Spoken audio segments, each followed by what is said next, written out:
اور بہت ڈسپلن لوگ ہیں, بہت اچھے سے اپنا نظام چلا رہے ہیں, اپنی مدد آپ کے تحت چلاتے ہیں. سب سے بڑی بات حکومت سے امداد نہیں لیتے وہ بھی. تو یہ میرا کہنے کا مقصد کبھی یہ نہیں ہوتا کہ میں یہ کہہ رہا ہوں کہ ڈی ایچ اے ڈیولپر ہے. ڈی ایچ اے مثال ہے ہمارے لیے, ہمیں ان کی تقلید کرنی چاہیے, سندھ بلڈنگ کنٹرول اتھارٹی کو بھی اور تمام ہمارے ممبران کو بھی, کہ وہاں پہ وائلیشن نہیں ہے, وہاں پہ کوئی سورس نہیں ہوتی کہ آپ اپنی مرضی سے اس کو وائلیٹ کریں گے.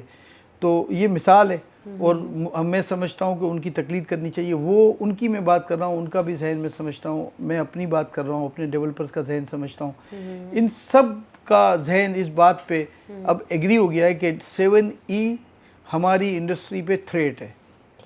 یہ وہ تھریٹ ہے کہ جو ہمیں میٹھے شوگر لالی پاپ میں لگا کے جو ہمیں دیا گیا, جس کی پہلی ہی تے کے بعد ہمیں پتہ لگ گیا کہ یہ ہمارا اس کو زندہ رہنا بھی مشکل ہے اگر یہ موجود رہا.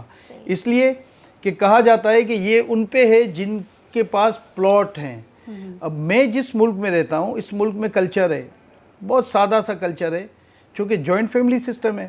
اس ملک میں جو بیوی ہوتی ہے, جس کو ہم جو وائف ہوتی ہے گھر کی خاتون خانہ, اس کے پاس کوئی سوشل سیکیورٹی نہیں ہے, اس کے پاس کوئی گارنٹی نہیں ہے کہ اس کا شوہر اچھا کام کر رہا ہے, اچھی پے لے کے آتا ہے. اگر کل کو وہ نہ رہے تو کل وہ جو بچے اسکول جاتے ہیں وہ جا پائیں گے کہ نہیں, یا ان کی جو بیٹیاں ہیں ان کی شادی ہو سکے گی کہ نہیں.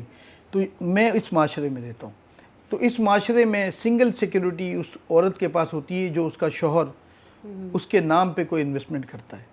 اور انویسٹمنٹ لانگ ٹرم کی اگر بات کریں تو ہمیشہ پلاٹنگ میں ہوتی ہے. جو انویسٹمنٹ پلاٹنگ میں ہوگی تو اس کا ثمر 15 سال کے بعد 16 سال کے بعد نکلتا ہے, جب وہ سمجھتا ہے کہ اب میری بیٹی بھی بڑی ہو گئی ہے, اس کی شادی کے لیے بھی میں اخراجات اٹھا سکتا ہوں. اور یہ ریکارڈ ہے ہمارا پاکستان میں کہ 15 سال پہلے لیا گیا پلاٹ اگر وہ 10 لاکھ کا تھا تو آج 5 کروڑ کا ہوگا. یہ نارمل ہے. اگر کسی نے 35 لاکھ روپے کی انویسٹمنٹ کی انسٹالمنٹ پہ 15 سال پہلے, تو 3-4 سال میں اس نے پے کیے, اور آج وہ پلاٹ 3.25 کروڑ روپے کا ہو گیا FBR ویلیو میں. تو آپ نے پہلے ڈکلیئر کرایا لوگوں سے کہ چونکہ ڈکلیئرڈ گھر کی عورتوں کے نام پہ پلاٹ ہوتے نہیں تھے. یہ چور نہیں تھے لوگ, یہ کلچر نہیں تھا, کیونکہ ٹیکس NTN لینا, ہر سال پیسے دینا, ہر سال جواب دہی ہونا, تو لوگ ایجوکیٹڈ نہیں ہوتے ٹیکس کے قانون سے, تو لوگ اوائڈ کرتے ہیں. تو آپ نے کہا FATF آ گیا, فلاں قانون آ گیا, جو ڈکلیئرڈ نہیں کرے گا اس کی پراپرٹی بے نامی تصور کی جائے گی اور بحق کے سرکار ضبط کر لی جائے گی. سب سے جو سادہ طبقہ ہوتا ہے نا, جن کے پاس ساری زندگی کی جمع پہنچی, سب سے پہلے وہ ڈرتا ہے. تو وہ بیچارے سارے رجسٹرڈ ہوئے. رجسٹرڈ ہونے کا مطلب ہے آپ NTN آپ کو مل گیا. اب آپ کو وکیل یہ کہے اس سال کہ آپ کا 4.25 کروڑ روپے کا ہے اور 1% کے حساب سے آپ کا جو ہے یہ ٹیکس کا پے آرڈر بنتا ہے, آپ دے دیں. تو وہ مجھے جو ہمارا سامنا ہوا, ہمارا واسطہ پڑا, تو وہ کہتے ہیں خاتون ایک کہ میرے شوہر نے لیا تھا, میرے بچوں کے مستقبل کے لیے لیا تھا, اب وہ نہیں ہے, آج اس کی یہ ویلیو بن گئی ہے, تو میں نے اس لیے اس کو سنبھال کے رکھا ہے کہ میرے بچوں کی تعلیم کے اخراجات میں پورے کروں گی, بچوں کی شادیاں کروں گی, باقی گزر بسر میں کیسے بھی کر کے کر لیتی ہوں. اور ایسے گزر بسر کرتی ہوں کہ میرے گھر میں بجلی کے بل بھرنے کے پیسے نہیں ہوتے. اور یہ وکیل کہتا ہے میں پیسے دے دو, تو اس نے کہا ہمارے پاس بجلی کے بل کے پیسے نہیں ہیں, تو کیا ایسا کوئی ٹیکس میں ترمیم یہ کر سکتے ہیں کہ یہ مجھ سے ہر سال 10 گز پلاٹ لے لیں, کیونکہ میرے پاس تو ٹیکس نہیں ہے. تو میں سمجھتا ہوں کہ اس کلچر میں اس قسم کی بات کرنا, اس قسم کا ٹیکس لگانا, اور پھر آنے والی انویسٹمنٹ کو جو اب ہونے جا رہی ہے آگے 15 سال کے لیے, اس کو ہولڈ کر دینا, ان کو ڈرا دینا کہ آپ نہیں لینا, آپ کو سالانہ ٹیکس بھرنا پڑے گا. آپ تو اپنی بیٹی کب جوان ہوگی, یا بچی کب شادی کے قابل ہوگی, یا بچہ کب اس قابل ہوگا کہ اس کو بڑے اسٹرکچر کی فیس چاہیے گی, اس سے پہلے یہ پلاٹ خرچ ہو جائے گا ٹیکس دیتے دیتے.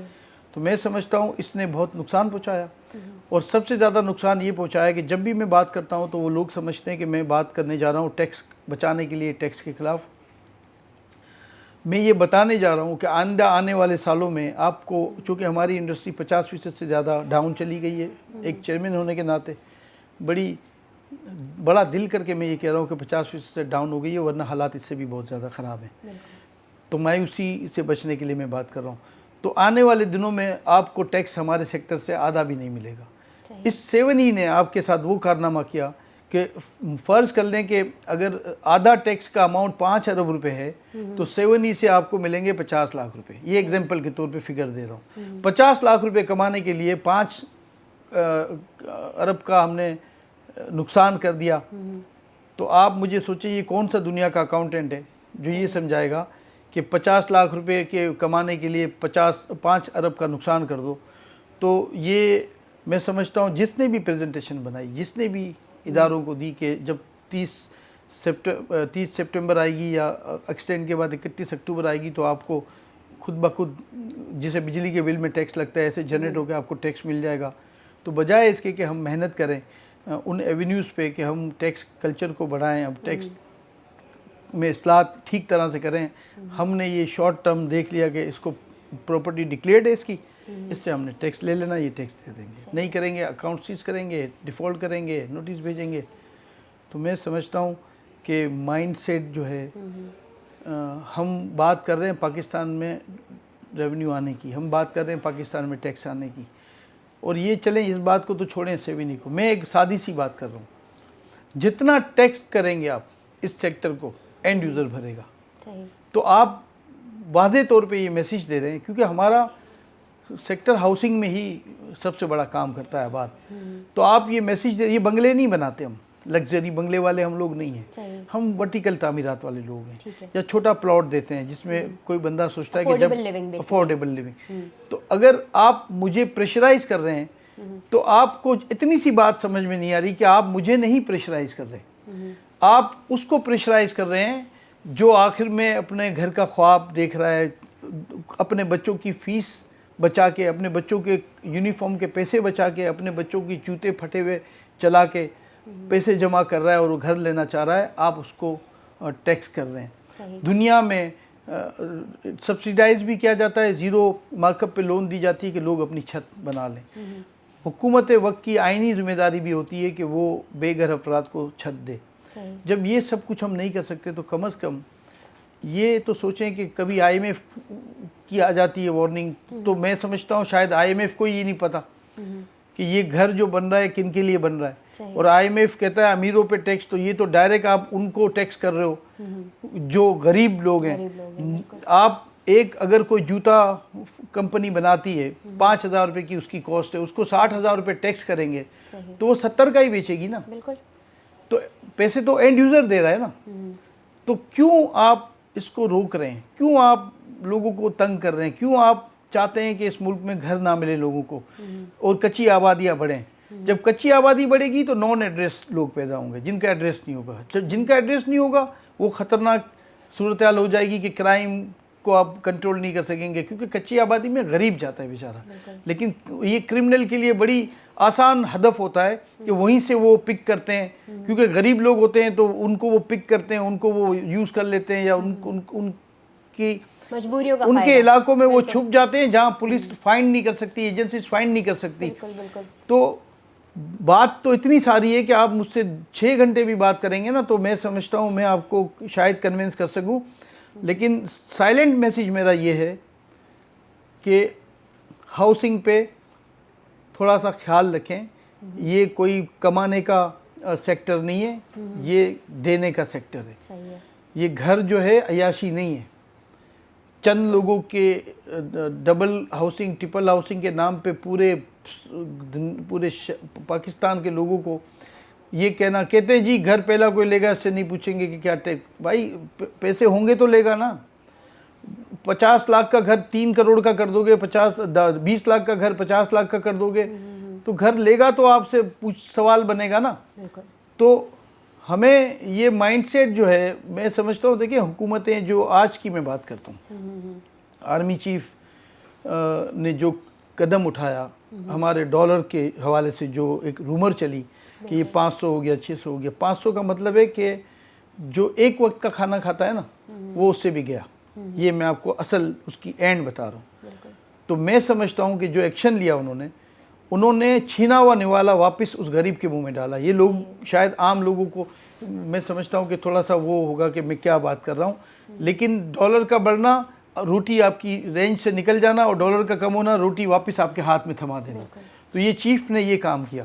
اور میں یہ تعریف اس لیے نہیں کر رہا کہ میں کوئی میں جو دیکھ رہا ہوں میں سچ آپ سے کہہ رہا ہوں.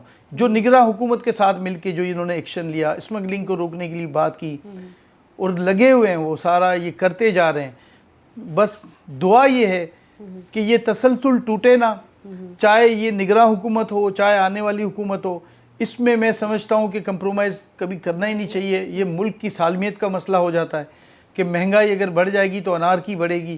تو اور دوسری بات, سود کا جو انٹرسٹ ریٹ ہے وہ جو ہائی اس پہ جا چکا ہے, اس کی وجہ سے پاکستان کی تمام انڈسٹریز میں کام متاثر ہو گیا ہے. تو ایک فوکس انہوں نے وہ کیا, کر کے دکھایا. تھوڑا مشکل بھی ہوتی ہے لیکن میں سمجھتا ہوں ہمیں دعا بھی کرنی چاہیے اور ہمیں اپنے ملک کی خاطر یہ سوچنا چاہیے کہ ہم ان کو اپریشیٹ کریں, ان کی حوصلہ افزائی کریں کہ یہ چھوڑنا نہیں ہے ایسے معاملات کو.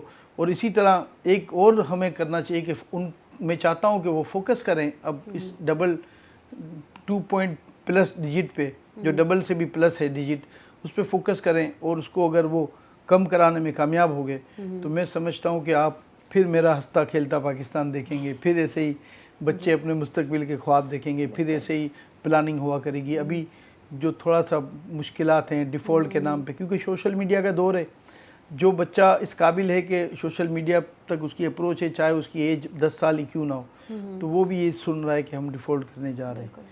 تو کیا میسیج ہم دینے جا رہے ہیں؟ بالکل صحیح بات ہے. سر آخری میرا سوال اور بریف سا سوال میرا آپ سے یہ ہے کہ مختلف ایونٹس آرگنائز کرائے جاتے ہیں پراپرٹی ویلفیئر کے لیے, پراپرٹی پاپولیرٹی کے لیے.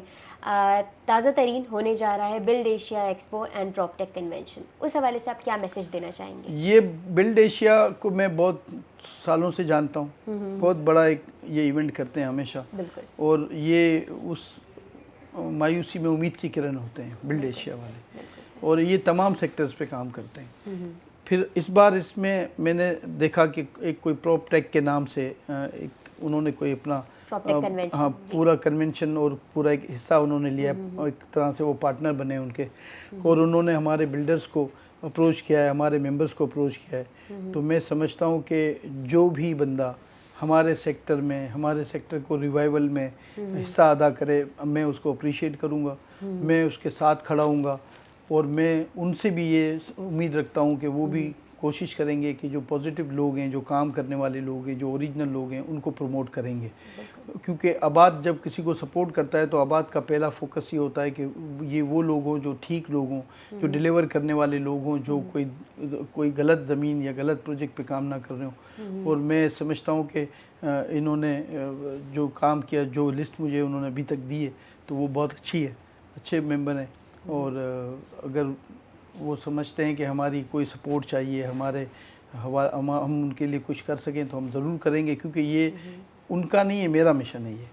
یہ پراپ ٹیک اگر ریئل اسٹیٹ میں کام کرنا چاہتا ہے تو یہ میرا مشن ہے, اور میں چاہتا ہوں کہ میں ان سب لوگوں کی حوصلہ افزائی کروں, کیونکہ آباد کا ایک ہی فوکس ہے کہ جو بھی اس سیکٹر میں کام کر رہا ہے, چاہے وہ اسلام آباد میں کر رہا ہے, گوادر میں کر رہا ہے, یا گلگت میں کر رہا ہے, یا کراچی میں کر رہا ہے, اور چاہے وہ کسی بھی الائیڈ انڈسٹری کا وہ حصہ ہے, تو ہم اس کے ساتھ کھڑے ہیں, ہم اس کی آواز بننے کے لیے تیار ہیں. ہم اس کی مشکل میں اگر کوئی ہمارے سے مدد ہو سکے تو وہ کرنے کے لیے تیار ہیں. ہم اگر ان کے لیے کہیں جانا پڑے تو ہم جانے کے لیے تیار ہیں.